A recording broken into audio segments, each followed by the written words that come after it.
Il est 2 heures, bientôt 3 heures du matin. Je ne sais pas si c'est une heure bien indiquée pour parler des souvenirs qui s'estompent. En tout cas, je n'ai qu'une quinzaine de minutes pour parler de ce thème parce que j'ai un problème avec la caméra et que donc si je dépasse les 15 minutes à peu près, le son est très mauvais et que même au bout d'un certain temps, le son disparaît. Donc je vais essayer d'aller vite. En tout cas, cette histoire de souvenirs, donc je vais essayer de la traiter en deux parties. Une partie sur les souvenirs anciens et une autre partie sur les souvenirs qui ne se actuels, plutôt l'absence de souvenirs actuels. Donc il y a une chose qui est assez étonnante dans cette histoire de souvenirs. Et comme par hasard, nous fabriquons beaucoup de souvenirs aux premiers âges de notre vie et nous avons aussi, au moment de notre prise d'autonomie, nous fabriquons là aussi beaucoup de souvenirs. Nous avons un tel engagement, une telle, un tel désir d'implication, un tel désir de vivre, un tel désir de trouver sa place, je sais pas, de nous sommes en fait très motivés par l'autre, par le faire, nous avons une quantité de questions pour lesquelles nous cherchons des réponses, nous cherchons notre place, nous cherchons notre statut, nous cherchons des tas de choses et parce que nous sommes dans une certaine effervescence ou une certaine réceptivité, j'allais aussi, nous glanons énormément de souvenirs. Nous allons vers les autres, nous sommes dans des milieux aussi qui sont quelquefois, avant la prise d'autonomie, sont dans des milieux qui peuvent être des milieux assez élargis, donc riches en capacité à fabriquer des souvenirs. L'école nous permet aussi de fabriquer des souvenirs. Comment dire, les amitiés qui naissent, toutes ces choses-là en fonction des écoles, en fonction des lieux, en fonction de... Et puis nous grandissons. Notre sentiment de grandir, de changer, fait que là aussi nous sommes dans une dynamique, nous sommes à même d'aller vers à chaque âge correspond peut-être un peu ses souvenirs. Donc finalement, euh, ce qui se passe, j'oublie un peu le thème premier, et ce qui se passe, c'est que ces souvenirs, malheureusement, aussi nombreux qu'ils puissent être, euh, s'estompent à un moment donné. Non, certains s'effacent de façon définitive, de façon irréversible, et c'est grâce à des gens que nous avons connus que nous, quelque part, nous ressuscitons ces souvenirs. On est étonné parce que par les choses quelque part, que les autres stockent sur nous. Ils ont quelquefois des souvenirs d'un certain nombre d'actes ou de choses que nous avons faites, ou de paroles, en tout cas tout un tas de choses que nous avons complètement effacées de notre mémoire. Et donc, souvent, là aussi, donc, ça c'est un point. Après, il y a le point par rapport au souvenir. Le souvenir, lui, est souvent, avec le temps, les souvenirs qui restent, ce sont quelque part des recréations. Nous éloignons tellement du lieu de la naissance du souvenir, de la date, que nous sommes incapables d'avoir une vision claire de ce souvenir. Nous sommes quelque part tenus par une sorte de... nous sommes certains du cadre général, mais nous avons du mal à donner une identité claire au personnage, au lieu. Nous sommes aussi faits de ces souvenirs-là. Et pourtant, cela n'est plus que de la, quelque part, une certaine a besoin d'un travail, a besoin euh, d'une comment dire, d'être quelque part, il est recréé, il n'est pas tout à fait fidèle, sûrement pas du tout fidèle. Donc c'est cette problématique du souvenir. Et donc ce qui est intéressant, c'est que ce qui est non pas intéressant, mais ce qui est regrettable, c'est cette histoire du souvenir qui... donc il y a plusieurs variétés de souvenirs. Donc les souvenirs qui restent plus ou moins fixes, entre guillemets, et les souvenirs disparus. Puis il y a les souvenirs qui sont dans un entre-deux bizarre. Ils sont là tout en n'étant pas là. Ils ont une certaine matérialité tout en étant un peu dans une certaine informité. Ils ne sont pas complètement formés, ils ne sont pas totalement informés, ils sont dans une zone grisâtre, une zone indéfinie, indéfinissable, une zone... Donc c'est comme si nous avons une certitude que nous les avons vécus, puisque nous en avons encore un écho. Voilà un mot intéressant, l'écho d'un souvenir. Donc nous avons cet écho qui résonne en nous, et puis fondamentalement, nous devons donc... c'est quand j'avais fait un développement sur les 30 années d'une relation, j'avais aussi, c'était assez intéressant, il y a le souvenir d'une personne qui, à un moment donné, remontait, elle est redevenue, évidemment, la personne que j'ai connue il y a 30 ans, pas la personne actuelle, mais le souvenir a acquis une netteté assez, assez quelque part, euh, c'était devenu quelque chose, la personne a vraiment réexisté. J'avais, c'est comme une chose inespérée, un miracle, dirons-nous, une sorte de non-impossibilité, une impossibilité qui est devenue donc qui est devenue possibilité. C'est perturbant, mais nous avons aussi un certain nombre, si nous n'avons pas le support, par exemple, d'un mot, d'une image, ou, etc., il y a certains souvenirs qui ont tendance à devenir sans, comment dire, comme une photo qui aurait été assez dégradée par le temps et donc jaunie et plus que jaunie avec les photos de maintenant. C'est pas les photos d'il y a 100 ans qui restent, qui tiennent le coup. Nous avons des photos un peu à usage, comment dire, à durée de vie limitée. Et ces photos-là, certains, quelquefois, elles ont été touchées par l'humidité. Donc, elles sont dans un état où elles ne sont plus tellement, elles ne sont plus tellement, comment dire, utilisables. Les personnages, certains visages disparaissent, où il reste le corps sans visage, il reste un visage, puis un autre a disparu. Et donc, j'ai du mal quand même à traiter de cette histoire de la disparition de souvenirs sans parler parce qu'il y a le souvenir qui disparaît, puis il y a le souvenir qui ne se crée pas. Donc sans que j'ai tendance à vouloir rassembler les deux thèmes alors que je voulais les traiter au départ, je voulais les traiter séparément. Donc je trouve pas tellement de choses intéressantes par rapport aux souvenirs qui s'estampent.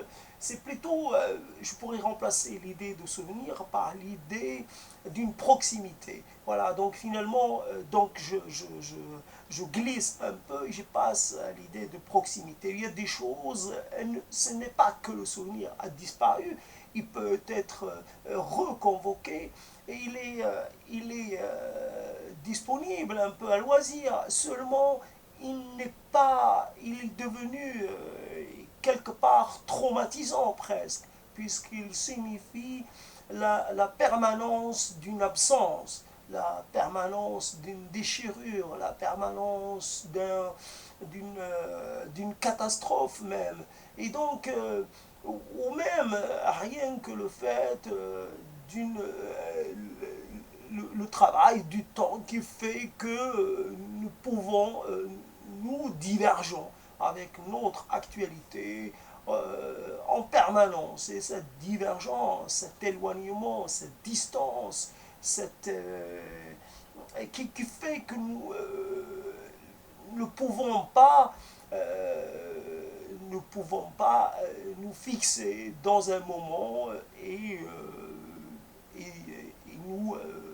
y demeurer. Nous devons, même quand il s'agit de moments très agréables, très intéressants, très enrichissants, très ouverts, potentiellement très ouverts, nous ne pouvons pas nous y installer, nous les vivons un certain temps, puis nous devons passer à autre chose parce que quelque part. Et donc c'est finalement le retour ou la revisitation de ces souvenirs qui pose problème. Si il y a obligatoirement dans toute notre vie passée, il y a des moments où certains faits, certains ont marqué le début d'un processus de séparation, d'un processus de distanciation. Elles ont marqué un avant, un avant et un après, et c'est cette histoire-là. Donc quand les souvenirs deviennent, quand les souvenirs deviennent trop douloureux, trop difficiles, trop perturbants, et quand ils ont tendance, c'est pendant notre dormition, notre sommeil, que quelque part nous sommes là dans l'incapacité à contrôler. Donc nous pouvons avoir l'éruption d'un souvenir ou qui a été d'une scène plutôt, qui a été occultée, qui a été refoulée, qui est tout le temps, ou presque souvent, très souvent refoulée pendant le temps de notre éveil. Donc, et voilà, c'est cela. Donc, je dois me battre contre le temps. Je n'ai pas bien regardé l'heure quand j'ai commencé. Et donc, je dois me battre contre le temps et je dois parler rapide, un peu vite. C'est très bien aussi de parler vite parce qu'il y a des gens qui aiment le débit un peu rapide. Ils n'aiment pas qu'on attende trop, que notre débit soit trop lent. Et quelque part, ça pourrait je sais pas ce que ça pourrait les fatiguer de nous écouter discourir avec une certaine lenteur. Donc, quand on a une proposition, souvent la proposition, c'est faut pouvoir les tailler. Si on ne la travaille pas avant, en amont, on a du mal on peut très bien se retrouver avec des possibilités de développement qui sont assez restreintes. Et alors qu'en fait, on a pensé proposition très potentiellement porteuse. Donc, ce n'est pas un problème. Donc, c'est cet effet d'estampage, cet effet, donc je voulais parler de l'effet d'estampage, l'effet de déréalisation, l'effet quelque part, de défiguration. C'est le souvenir qui est défiguré, il n'est plus dans sa réalité première, dans sa tangibilité première. Il devient euh, un peu autre chose. Comment dire, c'est la récréation bis, terre, je ne sais pas jusqu'à où ça peut aller. Et donc, c'est comme on dit pour les films, c'est un remake. Et on est dans la remake, dans la refabrication, jusqu'à jusqu'à l'infini quelque part de ces souvenirs, parce que peut-être, je ne sais pas, ça dépend peut-être d'un souvenir, il y a des souvenirs qui restent, je ne sais pas, c'est à un moment donné, on est enfant, on a une certaine taille, on ne se souvient plus très bien de la taille qu'on avait. Et à un moment donné, il est évident qu'on ne peut pas se souvenir de la couleur des yeux, et on peut se souvenir un peu de l'expression d'une bouche, mais de la, comment dire, de la torsion des lèvres, de la moue, mais, mais on, mais on n'est pas sûr. C'est cette incertitude qui fait que... Et donc, c'est un problème en soi, c'est un problème qui peut être, qu'on peut considérer comme déstabilisant, comme un peu, mais ça reste un problème privé, d'ordre privé, malheureusement, comme chacun d'entre nous est amené à vivre cette épreuve, cette, ou cette, comment dire, cette réalité-là, comment dire, chacun doit la vivre à un certain moment de sa vie. Euh, il reste une impression, voilà, il reste une impression quelque part de quelque chose de diffus. Si le moment a été agréable, a été, il reste ce sentiment de quelque chose qui est un moment heureux. Voilà un peu la chose. Après, il reste. C'est. Et alors, je pourrais encore une fois remplacer quand les souvenirs s'estompent, pas quand les personnes s'estompent. Voilà la question. Le souvenir n'est que le support sur lequel, le support qui permet à des relations, à des personnes de continuer d'exister, c'est qui est, nourrit cette relation. Quand ces personnes, malheureusement, puisque c'est un fait, nous sommes, le souvenir, non pas qui s'estompe, mais le souvenir, quand il apparaît, quand il se crée, il signale déjà dit, dit la naissance d'une divergence, comme on pourrait parler de la convergence et de la divergence océanique, etc. Nous créons, il y a des rifts qui se créent en permanence et jusqu'à ce que cette tectonique un peu, cette tectonique qui est sans cesse, comme la tectonique terrestre, qui est sans cesse active et qui fait que les choses sont déformées. Évidemment, c'est un processus qui, même au niveau de l'individu, est un processus assez long, mais qui aboutit par changer un peu la conformité la conformité globale. Le changement est inscrit un peu dans la matrice, enfin dans l'identité même, dans la réalité même du souvenir. Et c'est le souvenir est là, c'est ce qui est le pont, le lien, la passerelle, le, pas le prétexte, mais la seule chose que nous avons de maintenir quelque part contre les évidences, un peu de maintenir fidèle, un peu une appartenance, une affection, un sentiment, et un sentiment, je ne sais pas, d'attachement. Voilà. Donc, c'est malgré l'échec un peu de. Il va falloir que je m'arrête, je pense que le temps est écoulé, les 15 minutes sont écoulées, ou peut-être un peu moins, ou un petit peu plus, mais. Et donc, je pense m'en être un peu bien sorti, relativement bien sorti, étant donné que je pensais que j'avais beaucoup à dire sur l'estampage, et finalement, c'est un peu moins évident, donc j'ai essayé de broder un peu, et finalement, le motif est assez acceptable. On ferme, on arrête là et je reprendrai l'autre volet qui s'intitulera Quand on qui s'intitulera Quand les souvenirs ne se font plus. donc il n'y a plus de souvenirs. Donc voilà, c'est l'autre pendant de la chose. Et c'est la chose la plus désagréable, c'est quand il n'est plus possible de fabriquer des souvenirs parce que la vie s'est arrêtée. Voilà, tout simplement.